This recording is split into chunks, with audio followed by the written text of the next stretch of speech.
Hey guys, welcome back to the Prehistoric Life podcast. I'm your host, Eric Crawford, and today we're back with another guest. Would you like to introduce yourself?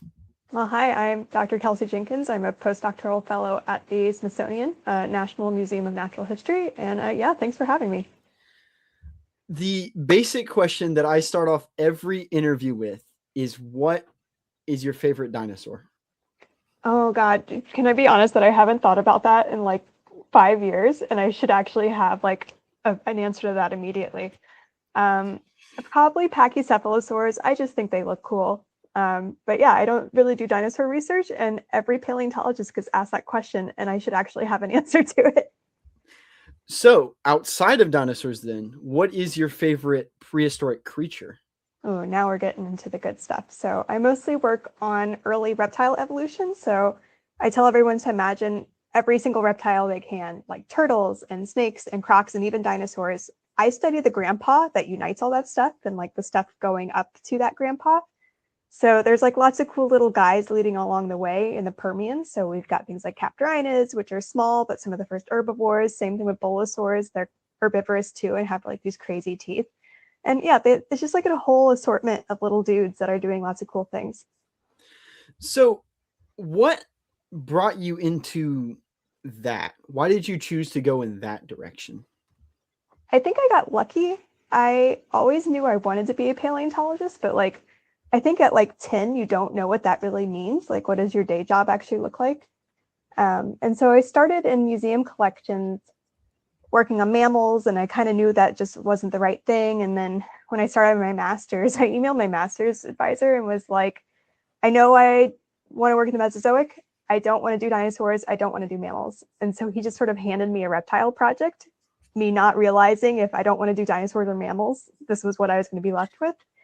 But I think like most things, the more you learn about something, the more you begin to actually find it really, really interesting. And so it kind of like started out there and just kept growing. So, I guess, why don't you just, would you mind just talking a little bit about what your work is and just Yeah, what you do?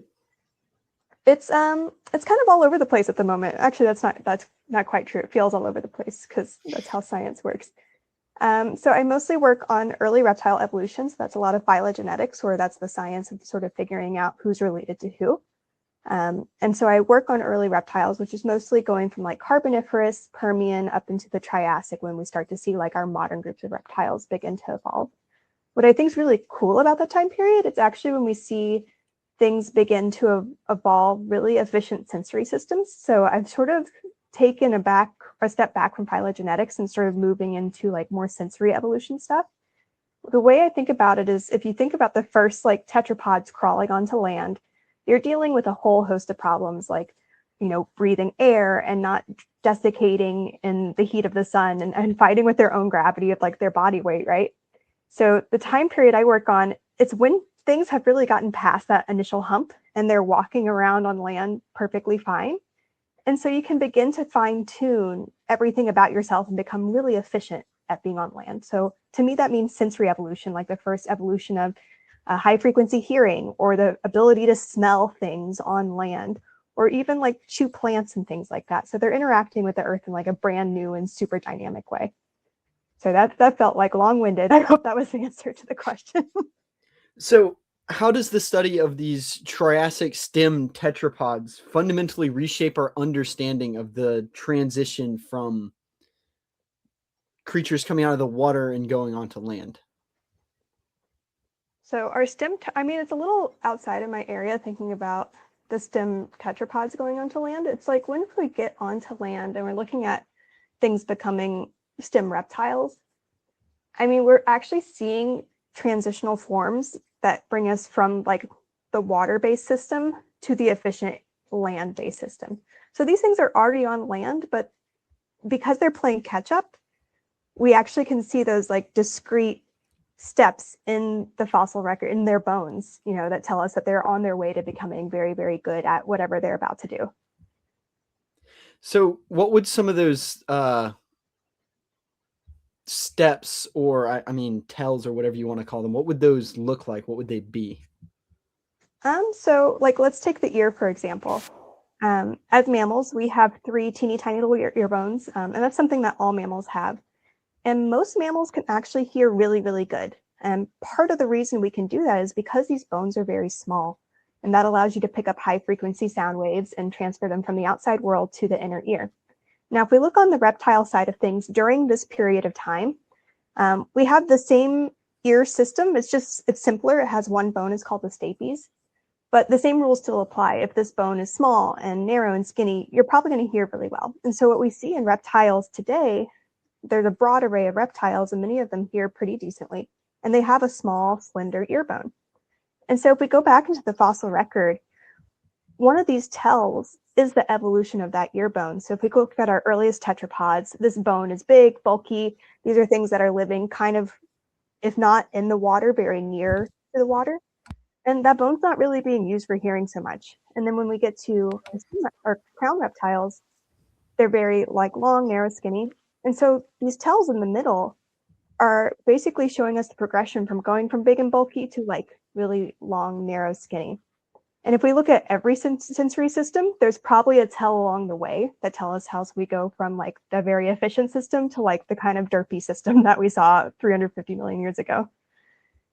So how has the discovery of these high frequency hearing in these very early reptiles fundamentally altered the timeline of evolution in terms of the complex auditory system? Yeah, that's a good question. So it kind of overturns a couple things. So a lot of people have thought for a very long time that high frequency hearing in mammals and reptiles probably happened after the Permian mass extinction. In a lot of ways that makes sense. The Permian mass extinction wiped out a bunch of stuff, and the things that sort of make it through this giant filter tend to be better at being alive than the things that didn't, at least in that particular point in time. That's how mass extinctions work. Yeah, that's how they usually work. But what we're learning is from all these Permian reptiles, we're actually because we're getting these transitional forms, probably high frequency hearing evolved much earlier. And I say this in a relative sense, these are not animals that are going to hear the highest frequencies like what you and I can hear. They're not hearing the highest notes on a piano or when Mariah Carey hit that high note. They're never going to hear that. But they're hearing better than their ancestors could. And they're hearing better much further back in time than we originally thought they were. And that kind of overturns a couple other hypotheses. A lot of people have associated high frequency hearing with the evolution of flying insects. So if you imagine a bug buzzing around you, if you can tune into that frequency and you're a tiny little lizard, you have a better chance of finding your lunch for the day, right? But the truth is hearing is really fundamental, and it's important for a whole lot of reasons. Sure, you can hear insects, but you could also hear your offspring, hear your mate. You can listen out for dangers. We use it to orient ourselves in space. When I yell at my boyfriend from across the apartment, I know what room he is because I'm orienting myself in space based on his callback. So hearing's super important for all these fundamental reasons, and we need to sort of reshape our mindset around it. Well then, building on that, what are the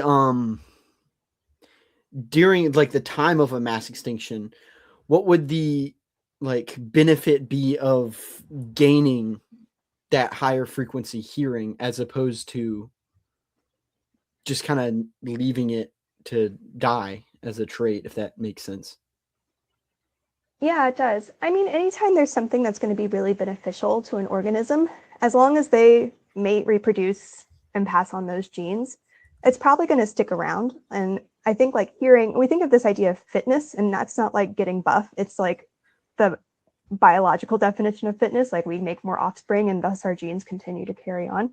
And so if we have a trait like high frequency hearing that allows us to do all these things that help us survive and carry on, orienting yourself in space, finding a mate, finding your food, is probably just going to latch on as long as that thing can reproduce and continue to carry on.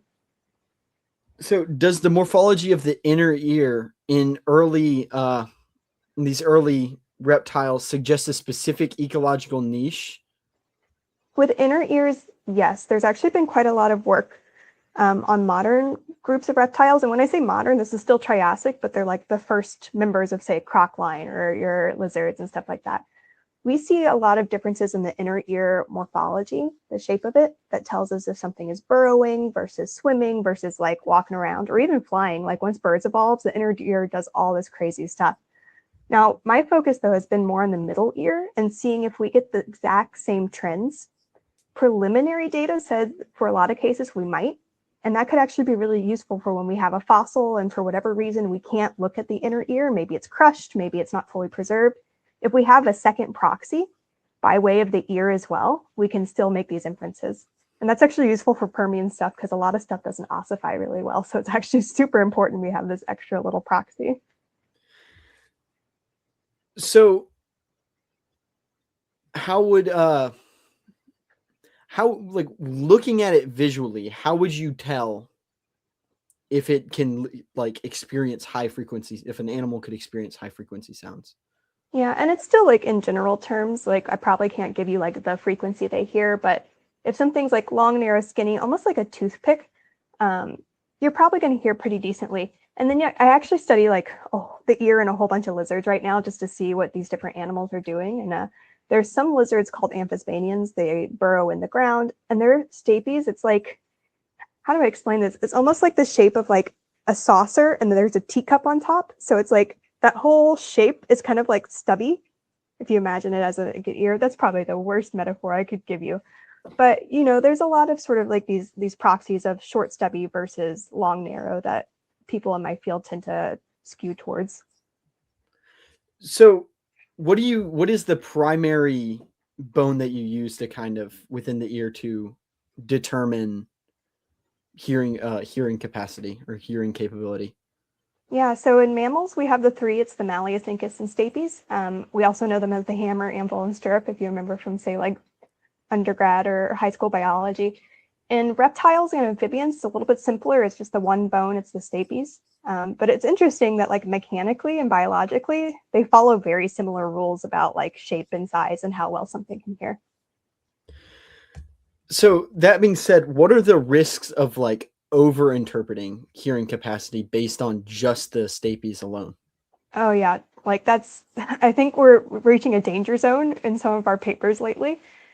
Because it's actually really hard to extrapolate exact numbers. You know, we can look at a shape and give you a general idea of what's going on, but it's mostly our soft tissue in the inner ear that determines how well we can hear. And sometimes like the soft tissue doesn't really make a one-to-one correlation with the bones.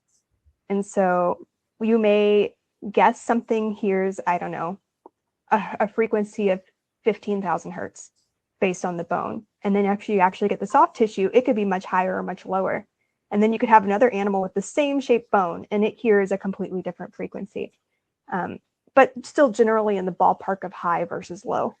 And so I think we need to be very careful that we're not like putting exact numbers on things when we're just not there yet and we may never be there. So how can the not territory, that's probably not the right word, terrain, ecosystems, things like that, how can that alter hearing? Yeah, so our ear, there's a word I think it's used in engineering. It's called impedance matching.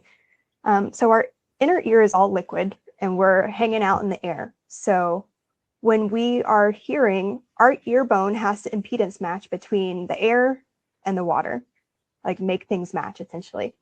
So let's say you become secondarily aquatic, things like mosasaurs and all of these like marine reptiles and things like that. They've gone back into the water. So now we're not going from air to water anymore. We're going from water to water. And so the bone has to actually change to make sure you're not over amplifying or under amplifying different frequencies. Really similarly, if you burrow yourself underground, sound vibrations are actually traveling through the ground. So now we're not going from air to liquid anymore. We're going from ground to liquid. So there's like different ways that the bone can become shaped in order to like make that match a little bit better. And what tools do you use to analyze the bone to determine these kinds of things? Yeah, so there's a couple different techniques I'm using right now. One is actually an engineering technique called harmonic response analysis. And one of the best ways to describe it is engineers can use this technique today in order to subject buildings and bridges to different frequencies. So if you can imagine this, there's actually a really great historical story. There's the Broughton Street Bridge in Manchester, England, and the story goes that a squadron of soldiers were marching across this bridge, and they were marching in lockstep, and they're marching at the exact right frequency to make this bridge actually start to like wobble and shake and then completely collapse. We don't want that happening to our bridges and buildings, of course. So today, engineers can use this harmonic response analysis to subject buildings and bridges in 3D, like in models, to different frequencies and see how they're going to react before we even build them and make sure them safe. That way they're actually safe. So very similarly, I can take these ear bones, like digital models of these ear bones, and subject them to different frequencies using the same exact techniques. So we can see how much they move, what that movement looks like, and that gives us a general idea of if animals can maybe hear better than, say, other animals, or at least based on the shape of the bone. And then there's, of course, like a series of different statistical techniques, like we can take different measurements of these different ear bones and sort of see how they compare to one another. And you mentioned digital models. Are those recreations or like direct CT scans? These are CT scans. So I mostly use a website called Morphosource, which is, like, in my opinion, one of the best websites to ever be created. If anyone's ever CT scanned anything, whether it be an animal that's a representation of something alive today or a fossil, they can put it on this website and share CT data around the world. So right now I'm actually working on a data set with, I want to say 500 different species. And let me tell you, scientists don't have money. We are broke and we don't have time. Like, I would not have the money or time to CT scan 500 different things and create a data set. But lo and behold, I'm able to do this because so many other people have scanned things individually and lumped them together so we can all use it.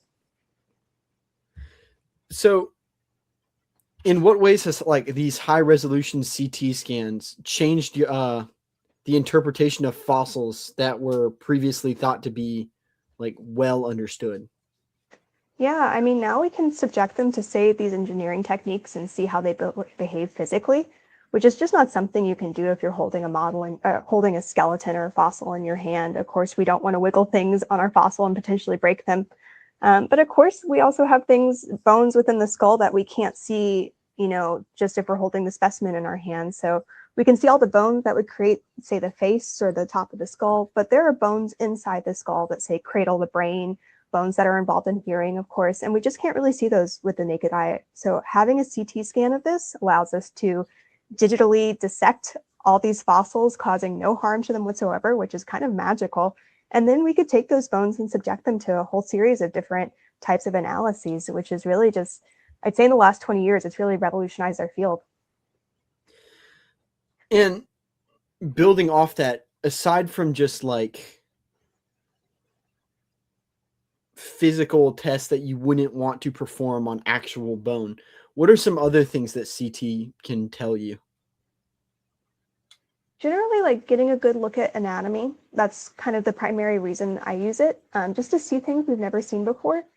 And that's really important for how we, say, like score things in a phylogenetic analysis. If we're going to figure out who's related to who and figure out these evolutionary relationships, we need to have a really like in-depth knowledge of their anatomy. Of course, all these engineering techniques, the ability to teach people things, they could hold casts of models or 3D prints of models that we've never been able to use before. And to be honest, I think there's things we haven't even thought of when it comes to CT scan that in the next 10, 15, 20 years are going to continue to revolutionize the field as people begin to like tease apart this data and figure out all the different ways we could use it. And you mentioned phylogenetics. What are like the challenges with that? How can like something like convergent evolution be a like roadblock? It's a problem, but it's also a problem I think we need to accept. Like, convergence happens. And I think, like, I don't know how familiar your audience is with phylogenetics, so I'm just going to do my spiel that I give my grandma. Like, when we build a phylogenetic data set, we don't have the courtesy of genomes, and being able to throw those into a computer. We just have the skeleton, and it preserves no DNA, no trace whatsoever. So what we do is we turn the skeleton into a series of zeros and ones. We have to turn it into a binary code. So if you have a big nose, you get a 0. If you have a little nose, you get a 1. And we do that across hundreds of different aspects of the skeleton, across tons and tons of different species that have been alive across millions of years. And so we're definitely going to see features. It's inevitable as these data sets get bigger and bigger. It's inevitable we're going to see convergence, that this bone does this, and then over here, the bone does the exact same thing. So we can't ignore it. We can't, some people will actually like remove those characters from their data set because it seems like noise. And I'd say that's dishonest. Like we need the noise to understand the entire pattern of what's going on, and understanding convergence and when and why things converge is just as important as figuring out the steps in which important features evolve. So how do you reconcile the gaps in the fossil record when modeling the phylogenetic relationships of Paleozoic vertebrates? It's a problem right now. And I don't have a great answer for you. I think there's quite a few people working exactly in this area, and we're all building independent data sets, making them bigger and better. And no matter how bigger and better we all make them, we're all actually still getting different answers. And that seems absurd. It seems like the more data we all gather, we should all be converging on something, and we're just not. And so I think what that tells us is that where we're getting large areas of disagreement, it's actually where we need to focus our data collection the hardest. So I always want to CT scan everything. So if we have an area of disagreement, let's stick something in a CT scanner that we haven't scanned before and get the data that we lack. So of course, we could always dig more things, but we have museum specimens and we should be using them for our fullest potential. So that being said, which underdog fossil group do you believe deserves more attention in discussion? Ooh. Arioselids, I mean, they're great. They're beautiful. They're probably one of the first things that evolved temporal fenestration. So like different muscle attachment sites in the skull. Plesiosaurs, one of our first herbivorous groups. They're large. They are not in charge, but they're cute nonetheless. I think no one has CT scanned or segmented properly like plesiosaurs, and that wouldn't surprise me. That's the first thing I think we need to do. And then varanopids. Varanopids have been one of the hot clades lately that's bounced all over everybody's phylogeny, and we do not have a single CT segmented skull, and they're on Morphosaurus. Like I think we're just all sort of avoiding this problem, and we should be tackling it on like head first. And as I say that, I bet as I say that tomorrow, like a paper is going to come out or something like that, which would make me so happy. Good, more research. Yeah.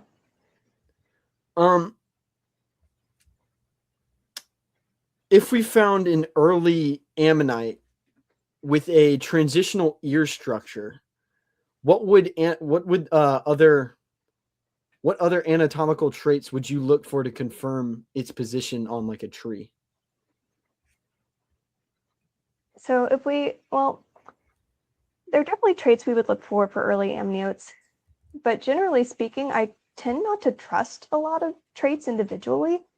And so I just score the whole thing in a matrix, and then I sort of see what's going on from there, like what characters are actually uniting them.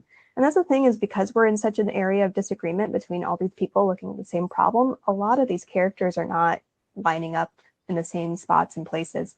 So like I could tell you that, if you're an amniote, you have a fused this bone, or that this bone is like flanged in a weird way. But right now, I don't think we can even start like concretely naming characters just yet, except for like a small handful.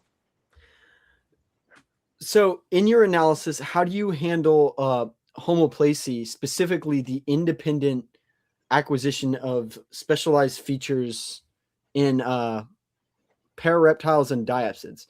And for those who don't know, homoplasy is the independent evolution of similar traits or characteristics in distinct so convergent evolution a little bit. Yeah, so I mean, the way we handle it, I don't handle it. I just leave all the data in there, to be honest. And just looking at the different patterns is like my most interesting thing. I think where it gets really interesting is when we see certain characters arrive, certain very specific characters arise multiple times. So there are, say, different clades that have maybe evolved high frequency hearing. And so, do we have independent evolutions of this, or does our tree not work yet? We don't know. But even if it is like homoplastic, if we see convergence happening, it's still really cool. And what that means is we have a really strong environmental pressure, basically forcing animals to do a certain thing evolutionarily, which I think tells us something really interesting about the environment that we haven't maybe even honed in on yet. Like, what is the environment doing, say, 260 million years ago to cause everything to do this? That's I think the cool question that no one's asking or no one's answering. How do you decide the weight of a character, such as the presence of like a quadrate notch when it appears sporadically across unrelated lineages? Yeah, so there's different techniques that we could use with phylogenetic algorithms, like with weighting, for example. So you could run an analysis and say every single feature gets the exact same weight. And that's one way to do it, and it's not a bad way to necessarily do it. You're kind of going in blind, so you want to see what the tree kind of looks like if you don't give anything any sort of weight. And then there's something called implied weighting, common and parsimony analysis, and you kind of let the computer decide based on the array of characters that you have and how frequently they are appearing or not appearing. The computer kind of decides what's important there and what maybe needs to be weighted in a different sort of way. I try to let the computer do it as much as possible because people are biased. And if we can get an algorithm to do things concretely the same every single time, at least we can have something that's a bit more replicable and a bit more controlled. And that's what as scientists I think we need to be doing. When building a data matrix, how do you account for character correlation? Well, where one evolutionary change forces changes to multiple other bones. Ooh, it's something I should be thinking about more, and I don't. It happens. It really, really does. And in a way, that's kind of how we can weight characters without really weighting them. If we know this bone changes, it could cause these other changes.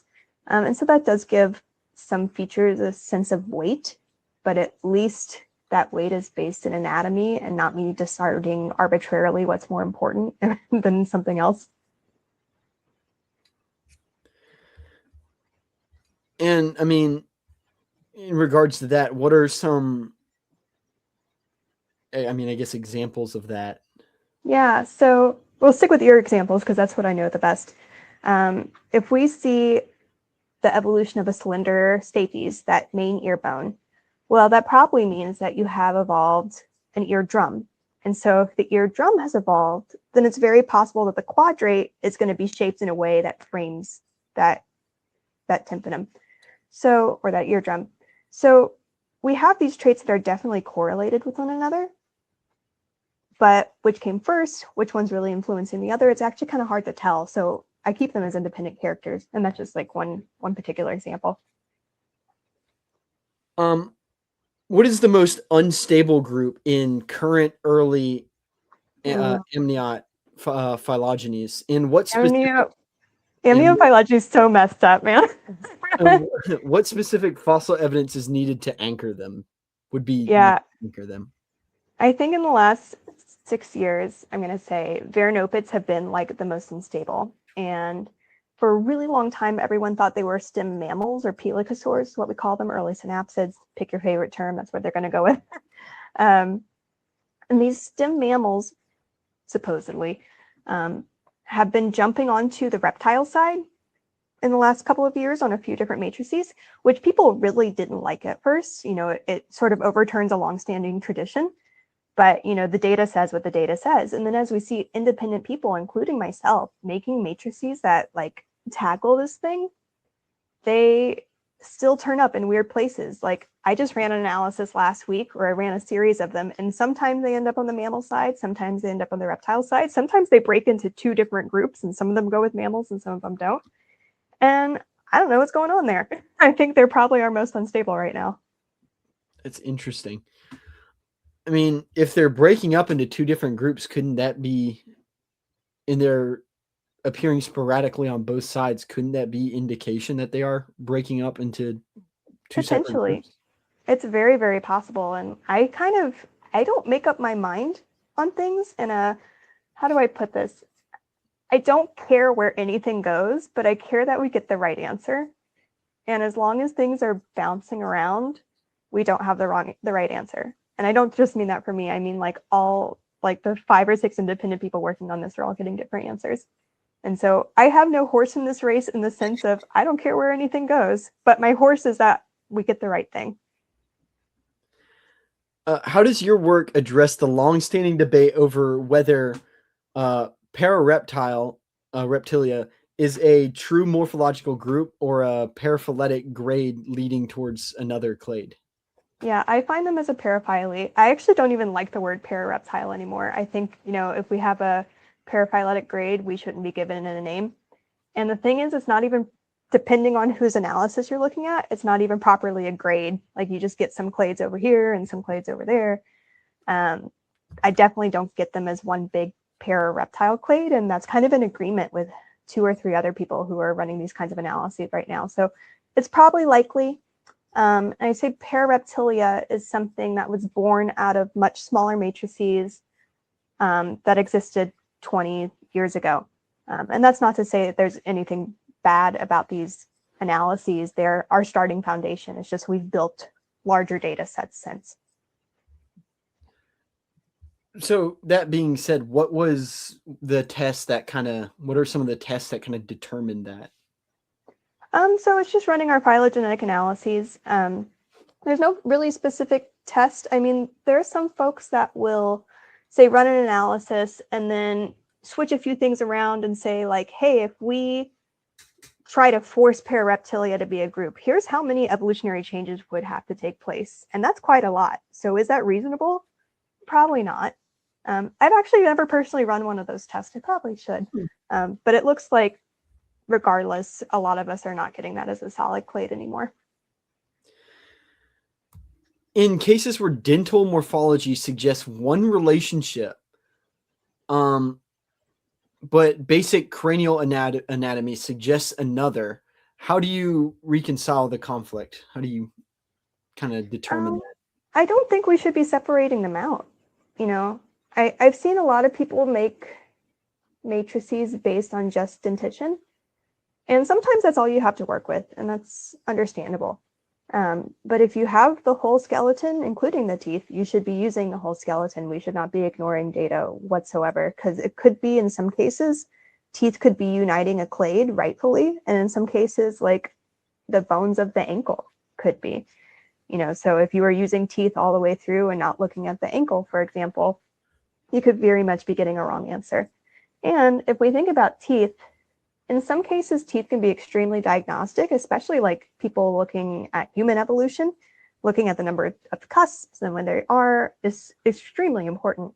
But if we look at, say, reptile evolution, well, when you have multiple things evolving to eat plants, they're going to evolve really similar morphologies. And that could give you a false positive if you're only looking at teeth.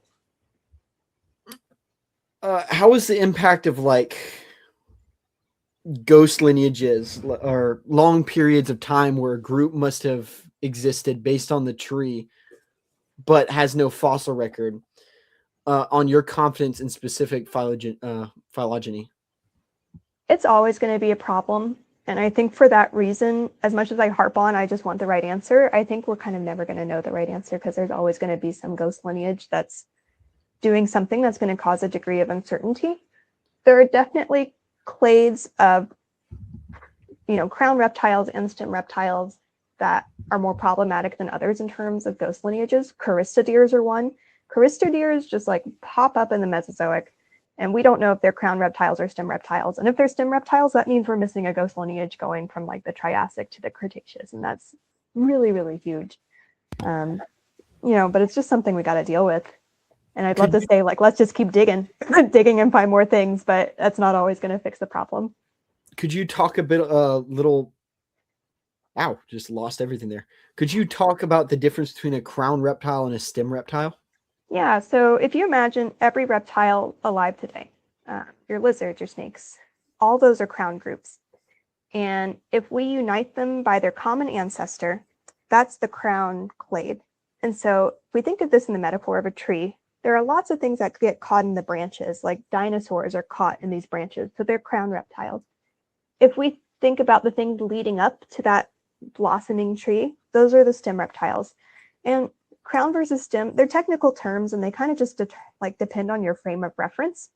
Like if we united all the snakes alive today by their common ancestor, that would be the crown group of snakes. And the things that fall outside of that would be the stem snakes. So we could talk about stem mammals, stem primates, stem whatever. It just depends on your frame of reference. And everything that is a stem something is a crown something else. So your stem reptiles are crown amniotes, and your stem amniotes are crown tetrapods. Interesting. And speaking of building on that, to what extent does ontology, or like the growth stages of an individual, lead to the accidental naming of new species that are actually just juvenile to like it happens. It definitely happens. There's certain things you can look for to make sure you've got an adult or a juvenile. Things like your long bones, like your femur and your humerus, they tend to not completely be ossified, and they're still a little bit cartilaginous. So if something dies as a juvenile, you'll see that the ends of those bones aren't really completely formed. And so that's one way, like, if you have a juvenile and you see those features not preserved, you could be like, hey, should I take a step back? Like, is this something new or is it a juvenile? And it could be possibly that both are true, that it's new and it's a juvenile. So you kind of look for these markers, but it definitely happens. Just the other day, I was scoring something and I didn't even realize it was a juvenile. And then I read a paper that was published 20 years later, and they were like, hey, it's a juvenile. You should be careful when you score it. And so I like went back and checked all my scorings, and it still was fine. Like, it ends up in the same place, but it happens, unavoidable. How do we bridge the gap between like molecular clocks or like DNA based and morphological data like fossil based provide widely different divergence data of major reptile groups?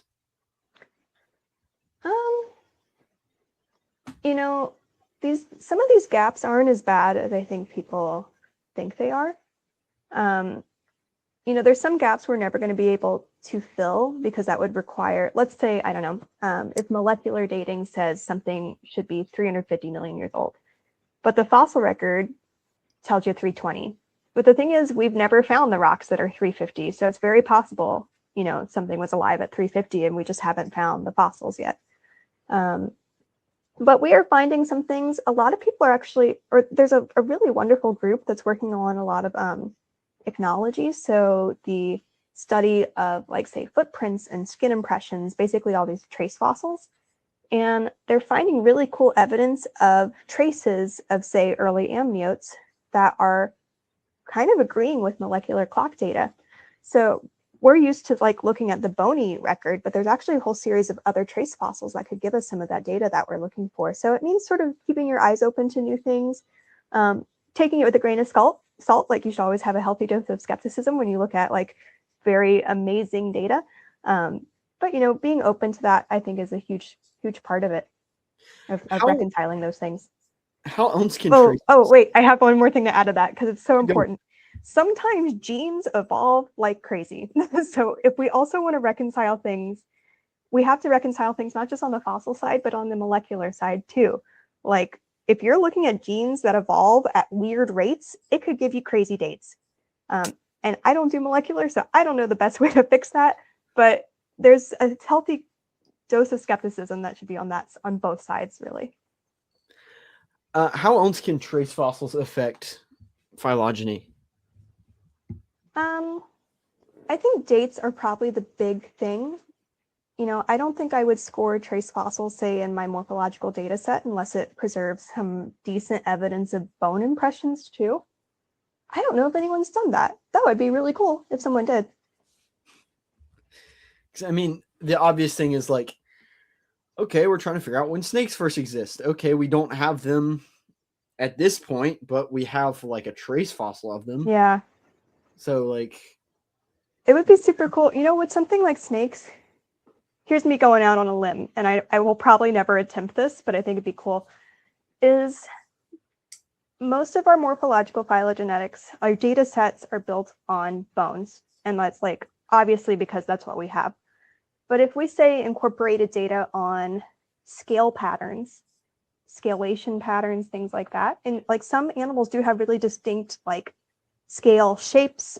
The way that they overlap one another can be very, very distinct depending on the type of animal. So like, let's say you looked at all the snake scales and then you found a fossil snake with a particular scale pattern. You might be able to say something about that phylogenetically, but I don't know. That's me going out on a limb. Would that theoretically have something to do with just when certain types of scales like appear and vanish? Definitely. It's a little outside of my like knowledge box, but yeah, I would say yeah. In your view, what is the most significant phylogenetic paradigm shift that has occurred in vertebrate paleontology? Oh, I mean, I'm biased and I want to say early amniotes, but that's probably not everybody's cup of tea, so it's probably not true. There was a study a couple years ago where someone got like a very different phylogeny of dinosaurs. And correct me if I'm wrong, it's like theropods are sister to sauropods and then ornithischia is outside. Is that correct? Was that what is his name? I know what you're talking about. I'm blanking on the guy's name right now. So like let's say that's correct. I don't actually know if I'm correct, but essentially their phylogeny found like it flipped, which would like people talked about it for weeks and months, and I'm not a dinosaur person, but I assume there was an uproar in the dinosaur community. There had to be. But yeah, I don't. What else would have been really big like that? Oh. Obviously, blah. A lot of people, many moons ago, decades ago, lumped birds and mammals together because they have a lot of shared features like four-chambered hearts. They're both warm-blooded, things like that.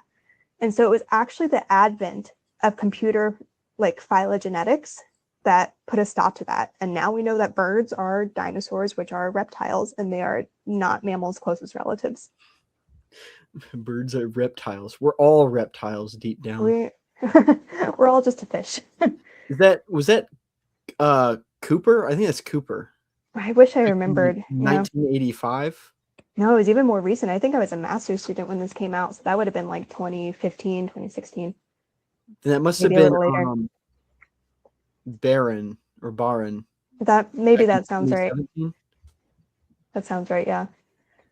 Because he clumped ornithischia and theropoda together and put sauropods off to the side. Yeah, and like that's not a dinosaur person, but I assume that's pretty weird. That shifted things because you can only mismatch three things so many times. So inevitably, if you just try every theory, one should theoretically be correct. So I don't think really people bought into his phylogeny, but I really can't say more than that. I don't know what the quality of the data were or if anyone has anything to say about it afterwards. Certainly an interesting, because I'm haven't looked at genetics at all, or not genetics, but like the fossil record at all. Mm-hmm. But I did try my best to put together phylogenetic trees based on all of the guy in 1887 who's just like, I don't know, these things look the same. Seems right. Yeah, and if you're living in 1887 and you get a weird hypothesis, you're like, okay, I get it. You're working with what you have. It's when you have the data that we have today and the computer algorithms in 2026 and you get a really weird answer, it's like, what is going on? Like, is the data okay? And if the data is okay, you really got to start thinking about what's causing this.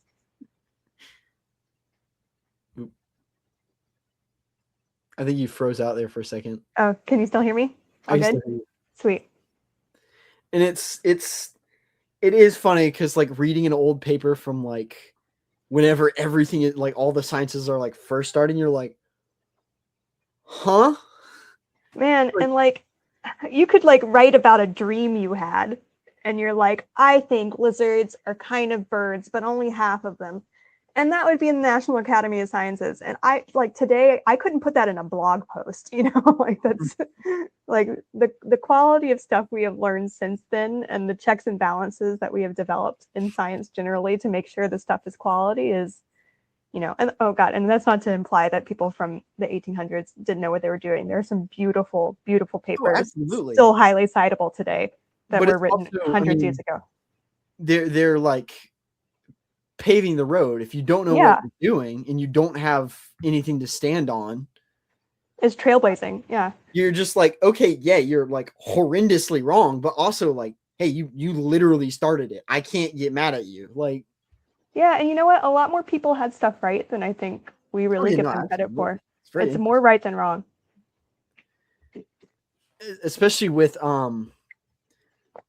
early phylogenetics like that. It's honestly kind of surprising how for what they had.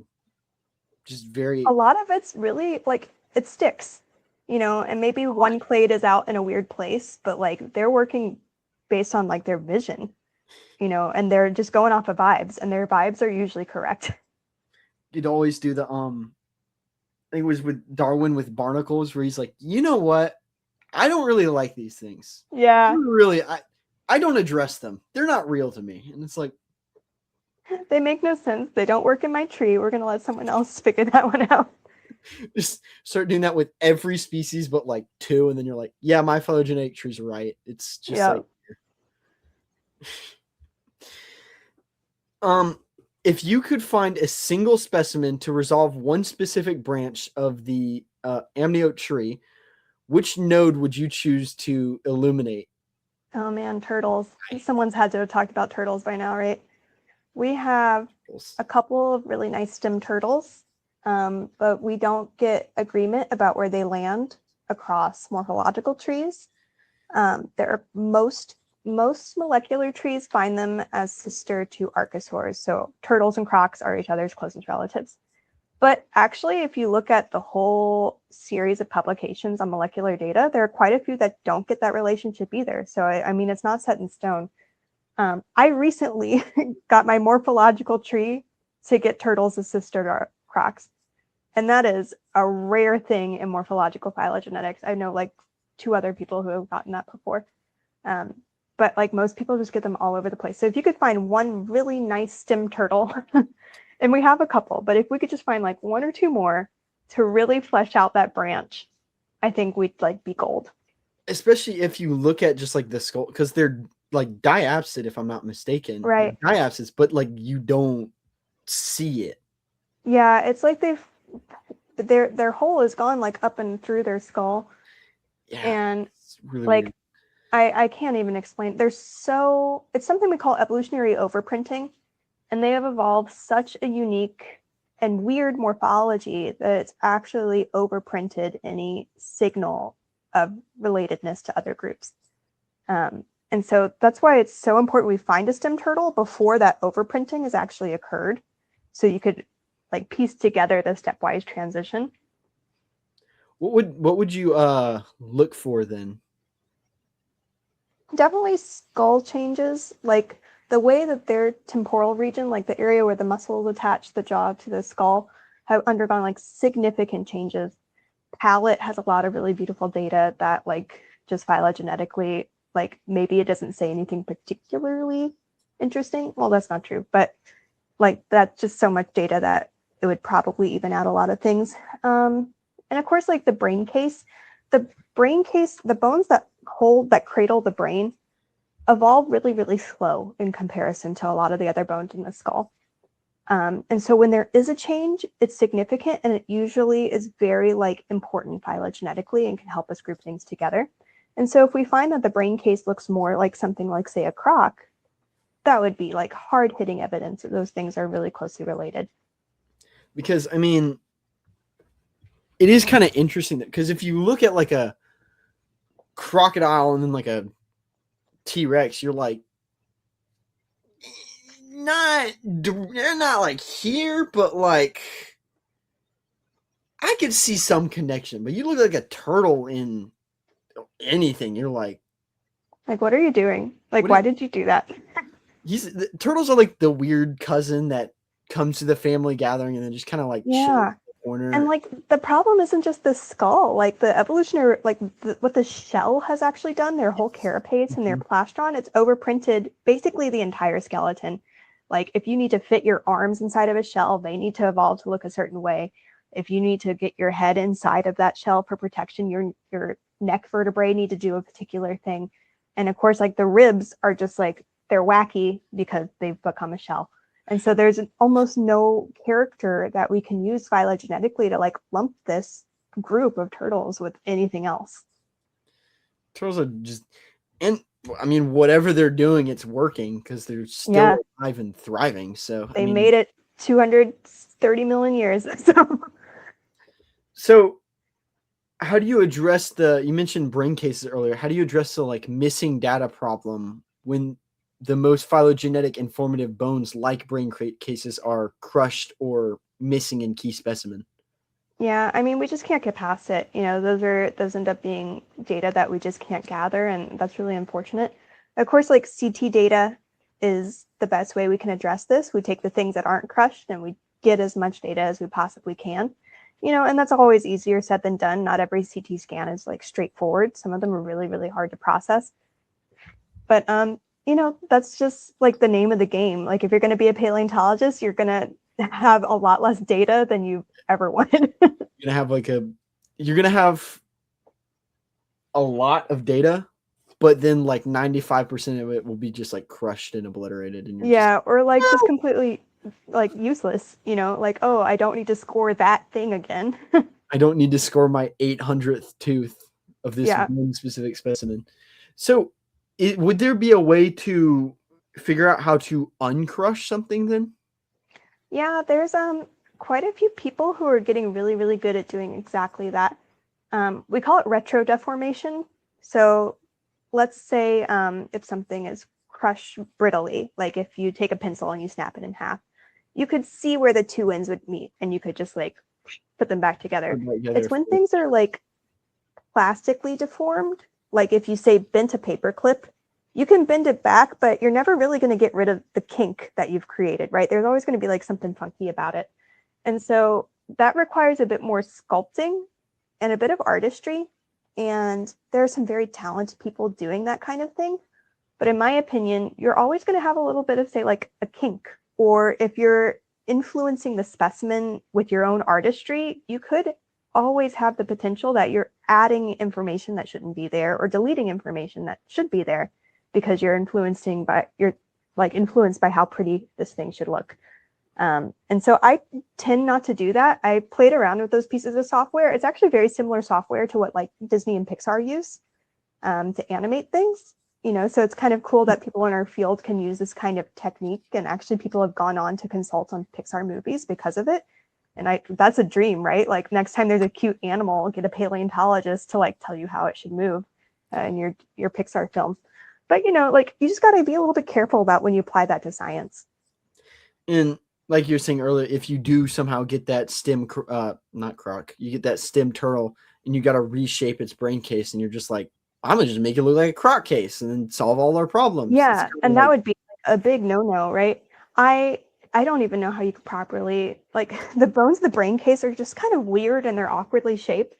And because we don't see them very often, I would be very, very hesitant to reshape it in any way, shape, or form.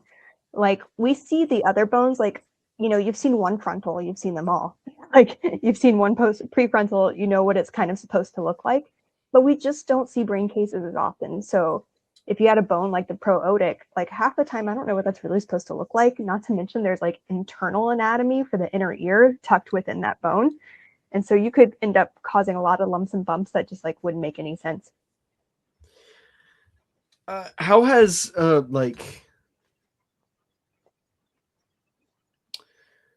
especially with brain cases and how they're so awkwardly shaped, how has that like, how is defamation, not defamation, well, yeah, kind of defamation, and through like erosion and things affected that? You know, I haven't really come across that too much. You know, because they are within the skull, they're a bit more protected, say from erosion. They still are kind of prone to breakage or disarticulation. And because they're so awkwardly shaped, sometimes it actually can be really hard to, like, if we think about the pencil example and just bringing them back together, because they're awkwardly shaped and they might be disarticulated, sometimes you're like, oh, does this fit back together? Do I need to rotate the pencil, 60 degrees? And like, that's where I get thrown off, I think, a lot. I used to do a little bit of that when I was early in my PhD. And now that I do this CT work, I actually just kind of don't like retrodeforming stuff at all, because I'm worried that anything I do could really influence our interpretation of it. And especially with, has there ever been like a moment that you can like just recall where that the recreation is just obviously affected, or something has just been slightly altered in just a way that doesn't seem right? Nothing that's really caught me as like a red flag. Like, I'm sure it happens, and I'm sure, like, if it happens and when it happens, I bet it affects like one character. Like, is it this long or this long? 0, 1. Does it have a bump or not have a bump? 0, 1. And maybe if you have a character matrix of like 700 characters, maybe that one just like doesn't matter.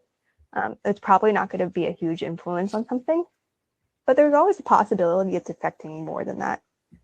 The thing is, like, it is really, really hard to do, so you don't see a whole lot of people doing it. And the people that do it are really good at it, for the most part.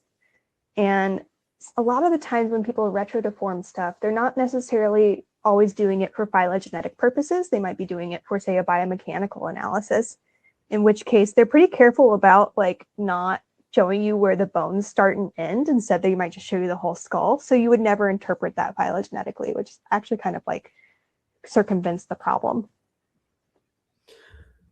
Well, with a large data set, if you're like looking at your data set and you do see like it's just like, and then there's like one that's just here, and that's like the recreated one, and you just kind of like, yeah, kind of. Yeah, I would take another look at that. 100%, I would take another look. And I think any good scientist would, right? Like, we have an obligation that anytime we have an outlier, sometimes you do have a weird outlier. Like, I had a study a couple years ago where I had to measure a bunch of anoles. And I had one wacky anole that was just like in a weird spot. So I'm like, what's going on? Is he a different species and I should be knocking him out of my data set? Like, did I measure something wrong? And I get there and it was just like a really big dude. Like, that was just the truth of it. Was like, it was really big. And so I kept it. But anytime we see an outlier, like, we have that obligation as scientists to like investigate the outlier and make sure that the data is correct. And if it is correct, that's actually can be like a really interesting opportunity to investigate like a little bit further. Like, oh, is that weird ecologically? Is it weird evolutionarily? Like, what's making that thing do the thing? Like, sometimes the interesting story is in the outlier and not the trend of the data. And I guess I can also give you size estimates for certain. So if you're measuring one thing and you have this crazy outlier, you could be like, okay, well, you could look at some of those smaller ones and be like, all right, well, maybe these aren't the maximum capability.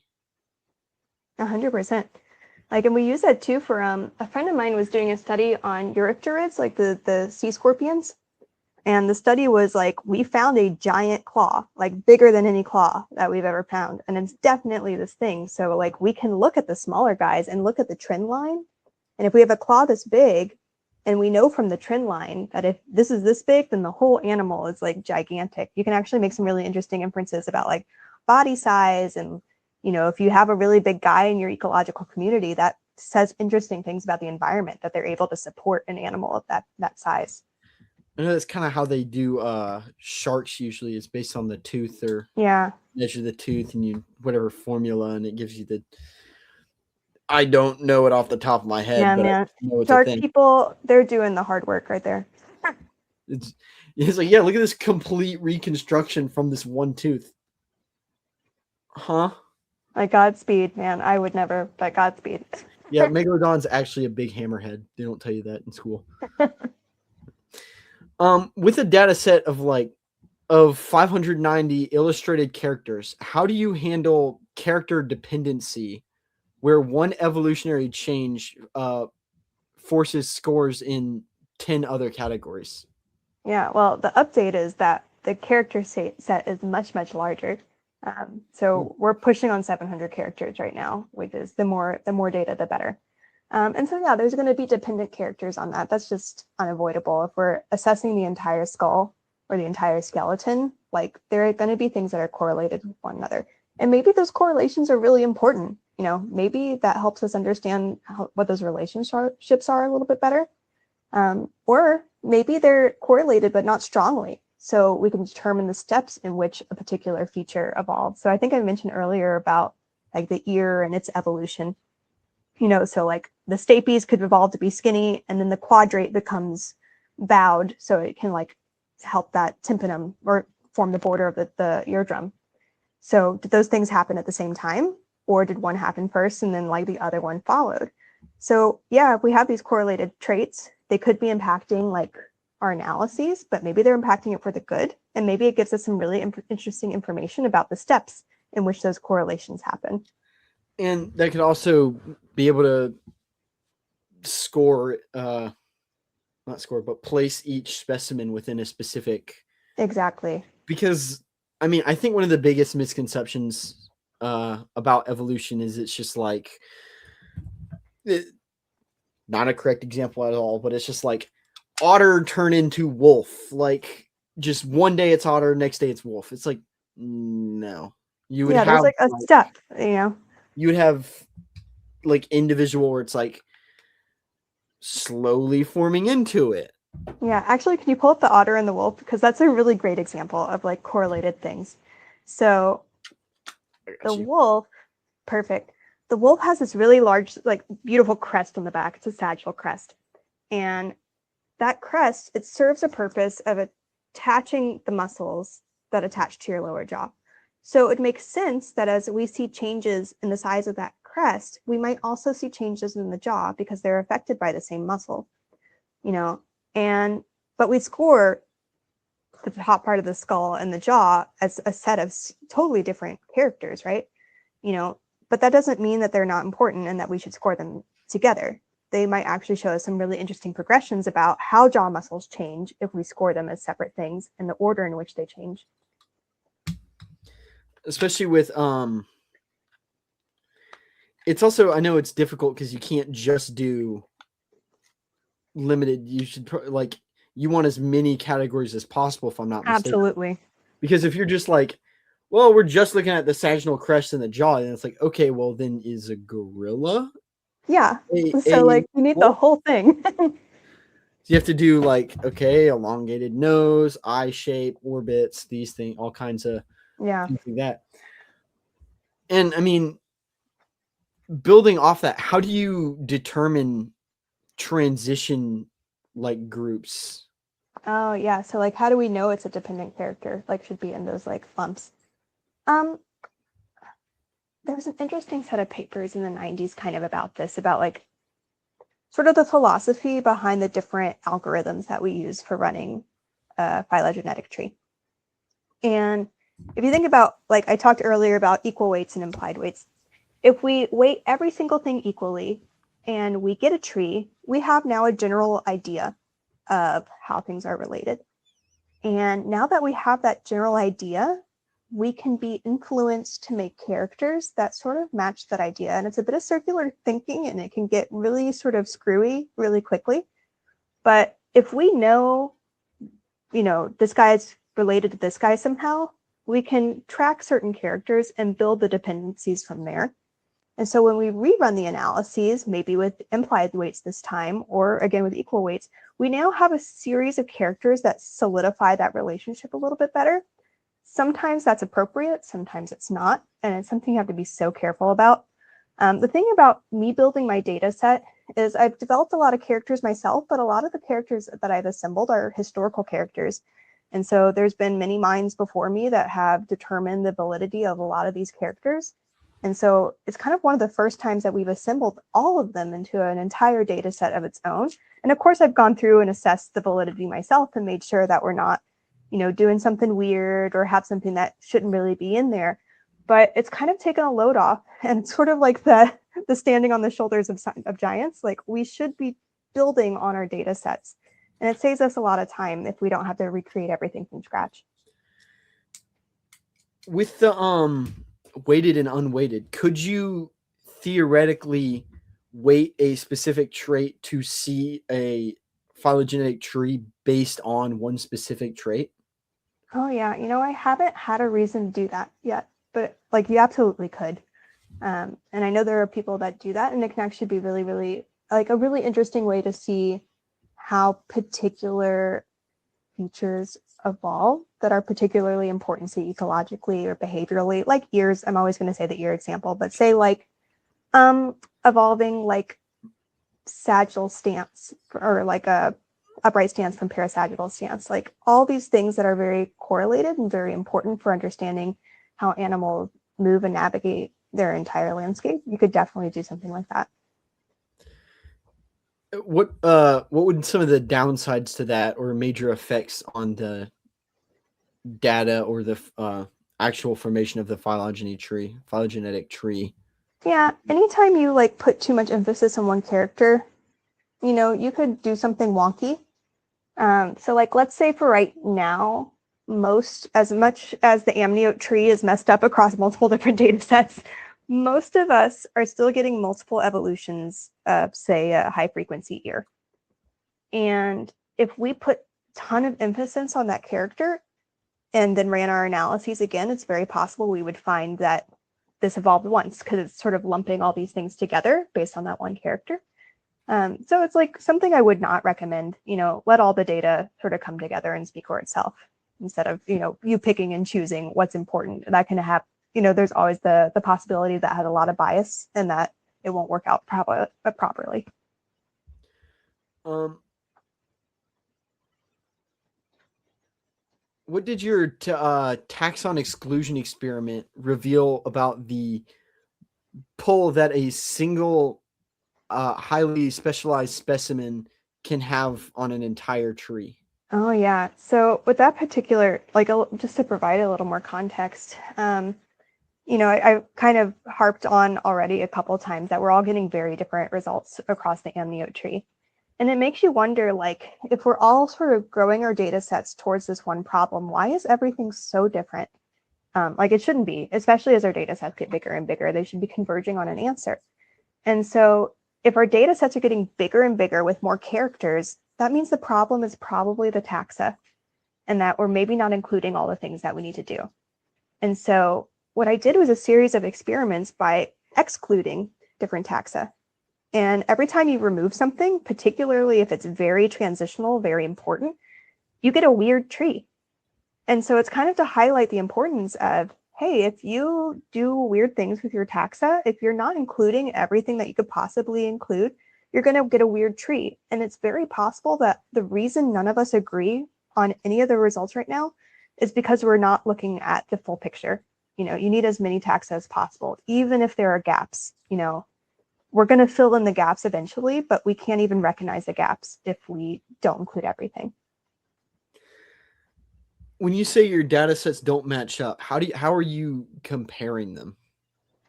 Just like the topology, like for example, gosh, it's a podcast, so I probably shouldn't draw too much. We won't get too much in the weeds. But let's say you have a couple of different groups of stem reptiles, and they evolve in a particular order before crown reptiles evolve.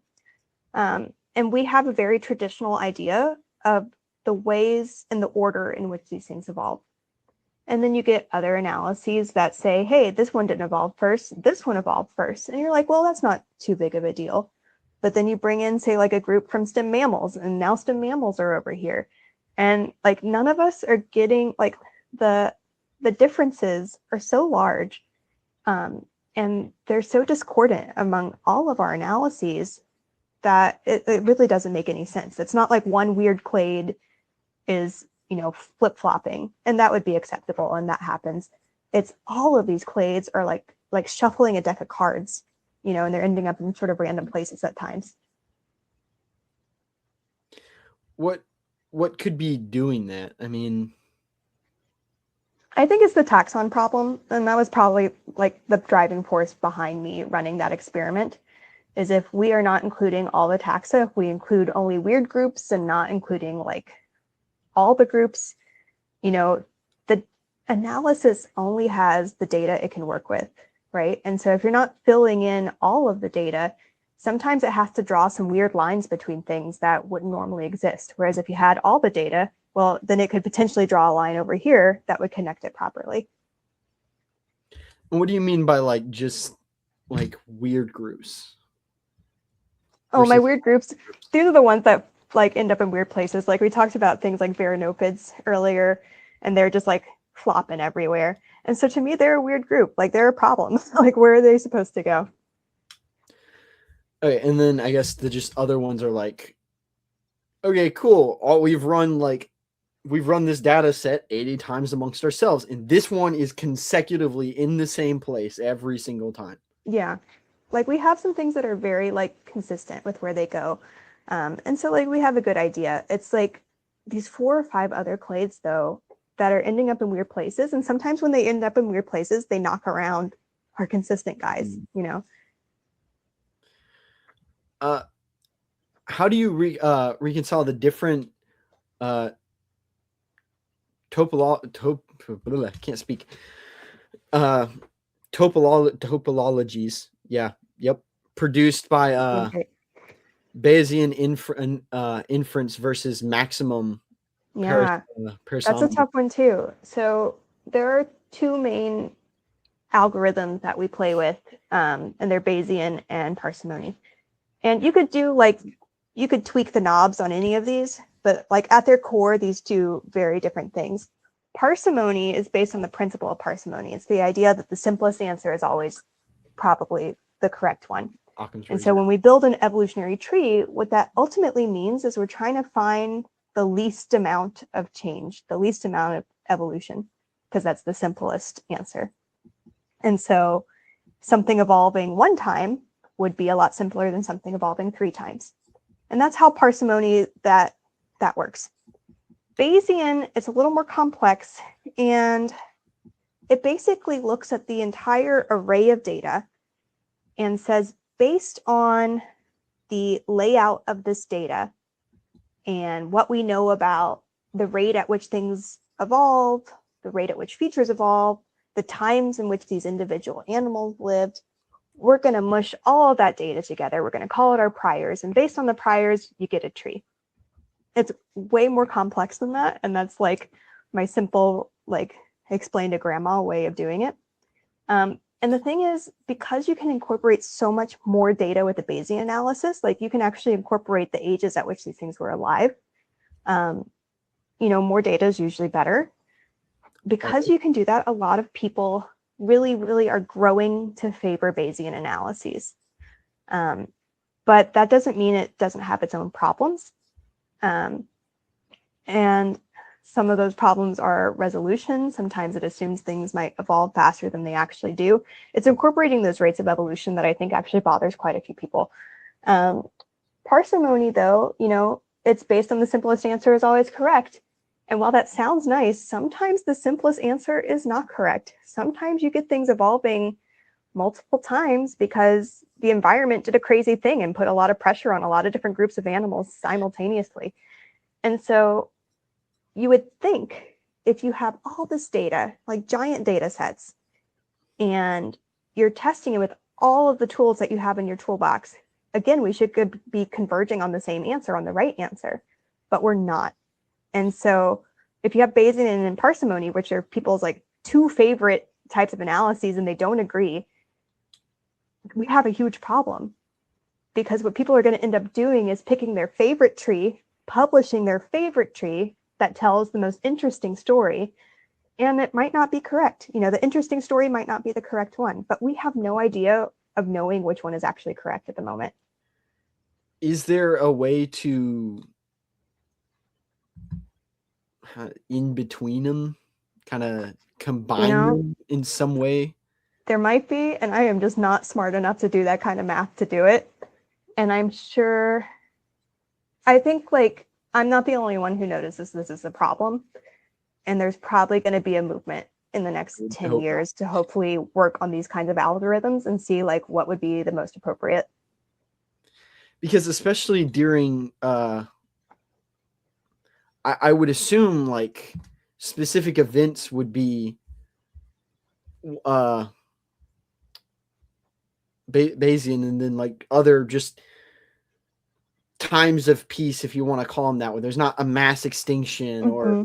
some other, that would be the other one. I mean, coming out of the water onto the earth would be onto land would be a very significant event where you'd have a Yeah, lot of rapid evolution happening close together. absolutely.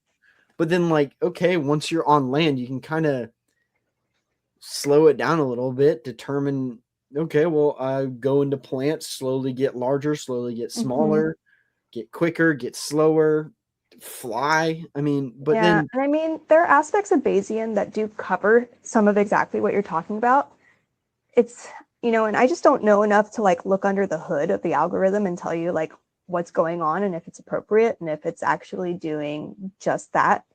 Um, and that's the other problem is like these algorithms can be really complex, and not all paleontologists have a lot of like training in mathematics and statistics. Some do, some are very, very well versed in that stuff, some don't. And so we have to trust the people who made these algorithms to tell us which is most appropriate.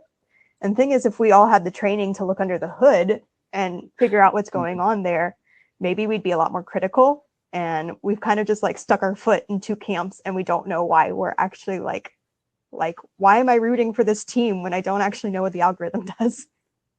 yeah, I mean, it could also literally just be like the slightest thing is wrong with the algorithm, and it's Yeah. And you just can get throws everything. outsized problems, right? Like a snowball, like gathering. When a tree is poorly resolved, resulting in a polytomony, is that usually a sign of real rapid radiation Sometimes I or wonder if that's what's just a lack happening. of? It's both. You know, um, we have rapid evolution at these really important like times, like you were saying, like the times we go on, like when tetrapods kind of move onto Earth, when we have this filter of the Permian mass extinction. And so when you have these new territories that are completely empty and you have a ton of stuff evolving onto it, they're usually evolving very fast because they are interacting with ecological pressures that they've never interacted with before in like a brand new ecosystem. Like it's like a playground, and you can do whatever you want, like the biggest science experiment you ever could. So the thing is, this is happening really rapidly. And on top of that, our fossil record is just not perfect. So, we don't have a lot of fossils that date to exactly the Permian mass extinction. And so we can't really resolve these areas very, very well because the fossils are just really, really like not there, not as there Permian as we would is like them to be. heavily lacking. Hmm. And I genuinely don't know if it's just because of sites or it's because when you say paleontology, everybody immediately goes, all right, Mesozoic. And that's because, I mean, the Triassic, Jurassic, and Cretaceous is the least researched, if in my opinion, of what I've seen. But like, if there's no one willing to look into it and go dig for it, I mean, It could be both. I may be biased because I work in Permo-Triassic, so like I know a ton of people doing that research. It's definitely is not as much as people say working on dinosaurs, but there are people doing the work. And, we're kind of limited by the rocks we know and the rocks that are available. So we're very, very lucky that there are spots in the world that record some of the earliest phases of the Triassic, like the Karoo Basin in South Africa, um, as well as like a few sites in Antarctica. Gets a few of the early phases of the Triassic, which is awesome. It's more than we have. Is it enough? Probably not to make really nice conclusions about evolutionary relationships and the speed at which things evolve. Um, Better than nothing. minimal is better than nothing. Yeah. How do you decide when to score a character as unknown versus inapplicable for a Um, fossil that lacks a specific region? at the end of the day, our algorithms don't know how to tell the difference, to be honest. So if you want to put in your matrix, like you get this symbol because you're inapplicable versus you get a question mark because you're unknown. I mean, people do that just so they know for their own edification. But our algorithms can't tell the difference. So I just don't do anything in my data set. I probably should. That would be probably better practice. But at the end of the day, what that means is that there's no data, regardless of the reason, and our algorithms can't really do much with it. And how would that lack of data affect the like outcome? Polytomies are a possibility, things ending up in the wrong place. Kind of your typical problems that like every paleontologist who does phylogenetics is going to harp on. And what's a great example of this? Snakes are a great example of this. Snakes lost their legs and their arms. And so if you look at data sets like of squamate phylogeny, for all of these snakes, every single character that has to do with the arms and legs gets inapplicable. And what that ends up meaning, and there's other animals within squamates that have also lost their legs, like skinks. A few groups of skinks have lost their legs. A few anguillemorphs have lost their legs. A few lacertids have lost their legs, but they're not closely related to one another. And so in our morphological phylogenies, what ends up happening sometimes, depending on the data set, is all these things get lumped together because you got no arms and you got no legs, so you must be in one big clade. And that's not necessarily true. So that's a big problem. And I think I'm lucky that I don't have to deal with that specific problem because that one's a lot huger than the ones that I have to deal with. But there are similar cases in every clade of organisms.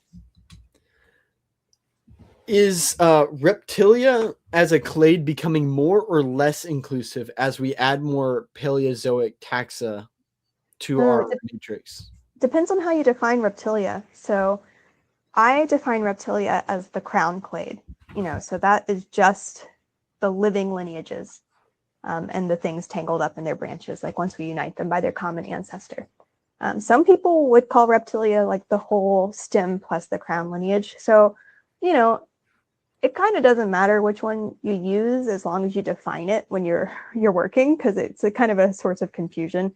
It's kind of a silly semantic arguments, but semantics matter when you're trying to talk about really specific aspects of reptile evolution. It's like saying like semi-aquatic, but it's just a dinosaur or a creature that wades instead of just like fully going in the water. And you're like, my personal favorite is biweekly. Biweekly can mean twice a week, or it can mean every other week. So like when you send an email saying we need to meet biweekly, you need to be really specific about what you mean, right? Biweekly, Tuesday, Thursday, biweekly this week and the following week. Exactly. And so Reptilia, it's a similar problem. Do you mean this or do you mean that? And that can really confuse someone when they're reading your paper, and that can impact what they take from your paper and then apply to their own work. I think that's like a huge problem within just science in general. Is there's not in like an objective definition for specific things. So it's like, oh, cool. This one word has this very specific meaning for my paper and what I need it for. But for you, you're like, well, to me, it means this. And as long as you phrase it that way, now this word has two meanings. And you're like, well, we gave it two meanings. How can you just use a different word now? Yeah, I got an argument with a co-author about this once because they wanted to describe something as edentulous, which means that they lack teeth. And so like turtles have no teeth, not a single tooth on any turtle. Mm-hmm. But the way they meant it was the teeth have fallen out of the jaw, and that's two very different meanings. Like, and hopefully you're looking at the photograph so to score it properly. But if you score something as edentulous versus scoring absent data because the teeth are missing, that's pretty different, and you would get a different phylogenetic result. Now, people who do this are highly trained, and they would know not to use that one sentence to score something, but it's still got to be really specific about what you're talking about. How does the stepwise origin of crowned reptile anatomy challenge the idea of a sudden explosion of diversity after the end-Permian extinction? You still get a lot of diversity after the extinction. That's a truth. I think what's sort of being challenged is the rate at which specific characters evolved. So like hearing, did it evolve at the beginning of the Triassic? No, it turns out it was evolving much earlier. Or if we're thinking about the evolution of locomotion, like we see mammals and crocs develop this like upright stance versus like the sprawling, like arms at your side, like a lizard kind of stance. And we don't go from like 0 to 1 immediately. There's like a transition in which like the arms and legs become lower to the body.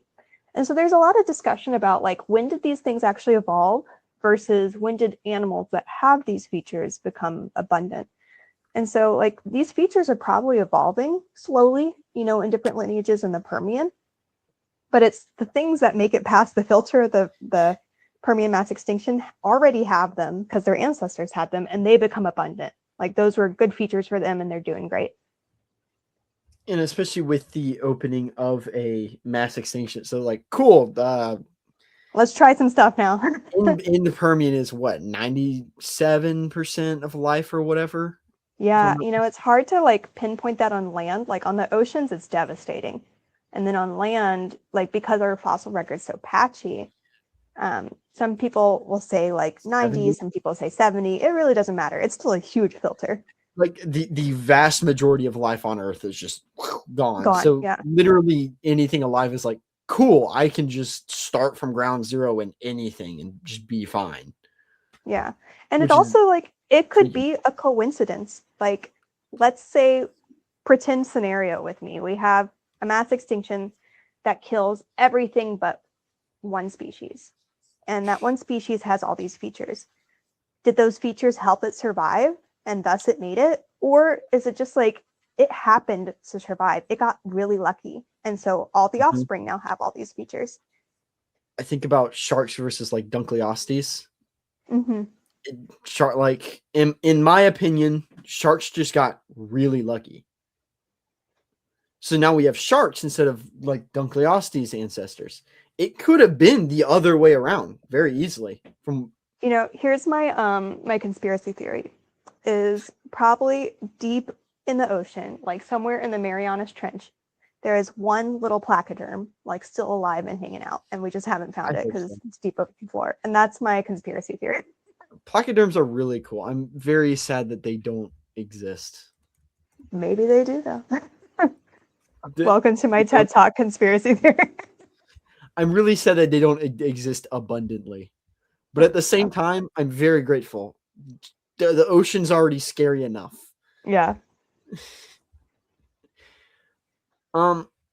If you could create a perfect matrix, would it prioritize more taxa or more high resolution 3D morphological characteristics?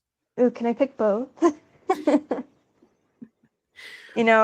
Growing exponentially in both directions, it's crucial. Like it's the most important thing we can do. There's been tons and tons of studies showing that taxa are quote unquote the most important thing in a phylogenetic analysis, like your choice of taxa. And like the paper I published with all these different exclusion analyses, like it supports that idea. But then we see like there are analyses that have appeared and matrices that have appeared in the last couple of years that really prioritize characters, and they're getting new topologies too. So, it's not one or the other. Like we need to grow in both directions. And before we wrap things up, do you have any final messages or any final things you want to bring up? Oh, I wish I did. This was just a fun opportunity to talk about nerdy science stuff, which is always my favorite. You know what? My message for anyone listening is I'm always excited to talk about nerdy science stuff, so feel free to reach out. Absolutely. That's the best kind of just random.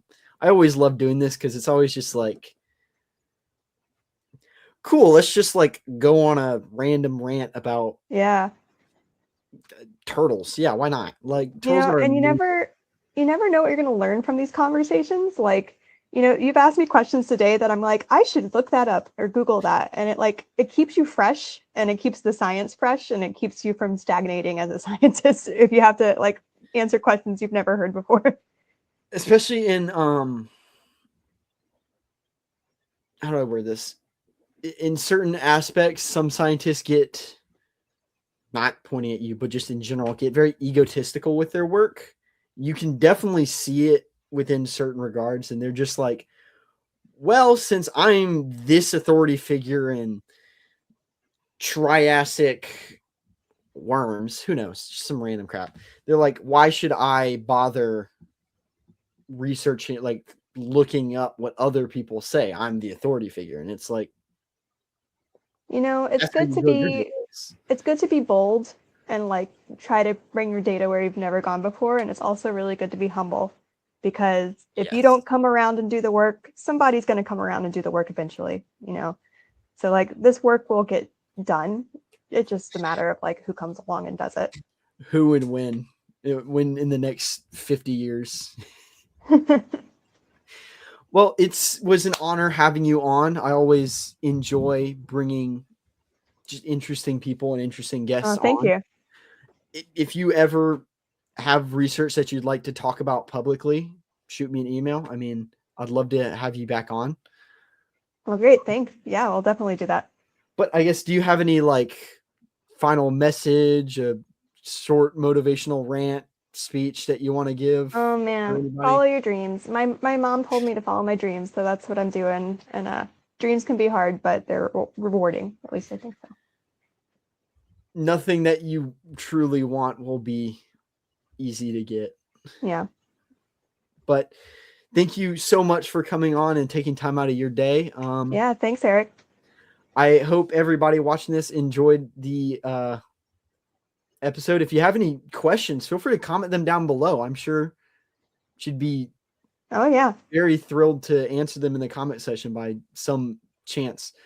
But I hope you all have a great afternoon, morning, evening, or night. This has been the Prehistoric Life Podcast. And remember, keep it prehistoric. Goodbye. Bye.